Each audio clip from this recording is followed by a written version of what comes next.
Presidente, obviamente, manifestando, dando os parabéns à colega Marisol Santos, devolvendo, né, os parabéns anteriores. Isso não trata-se de uma troca, realmente é uma admiração pelo projeto, né, pela propositura desse Dia Municipal, 19 de novembro, né, estamos próximos, inclusive. Não sei se vai ser possível já sancionar a lei até lá, daqui a pouco, para comemorar nesse novembro, mas em tudo isso que foi dito, presidente, deixar uma menção aqui à Donep, que é uma associação de homens de negócio que nós temos aqui na cidade, que dentre as suas vertentes nós temos o apoio feminino, tem o apoio jovem também e tem um trabalho voltado para o sistema carcerário prisional da nossa cidade e todo o estado.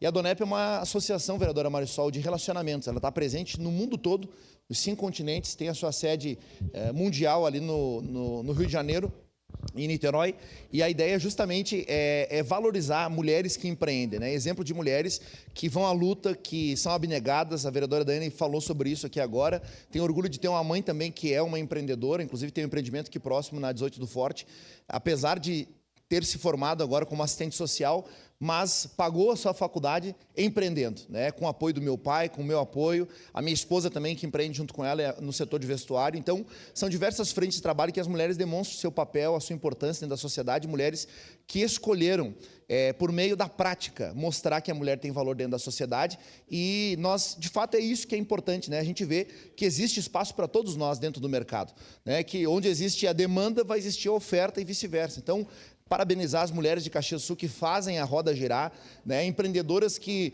às vezes são desconhecidas, são anônimas, né? As nonas, quantas nonas que nós não tivemos aqui que foram empreendedoras, que faziam lá queijo, salame, vinho junto com seus esposos, cuidavam do seu lar, cuidavam do seu esposo, o esposo trazia o sustento para dentro de casa, empreendiam no meio da agricultura, no meio rural. Então, são exemplos de pessoas que fazem acontecer, são mulheres dignas, que honram a sociedade e que merecem a honra desta casa. Então, parabéns, colega Marisol Santos, pela propositura. Certamente votarei favorável para nós reafirmarmos este espaço das mulheres empreendendo na sociedade. Temos inúmeras empreendedoras no Brasil que já faturaram aí na casa de bilhões, né? Milhões, bilhões de reais, para mostrar que não existe nenhum empecilho e as mulheres têm essa oportunidade de fazer a diferença por meio, sim, do empreendimento. Então, parabéns, muito sucesso, que nós temos a aprovação por unanimidade. Obrigado, vereador Caleb. Com a palavra, vereador Pedro Rodrigues.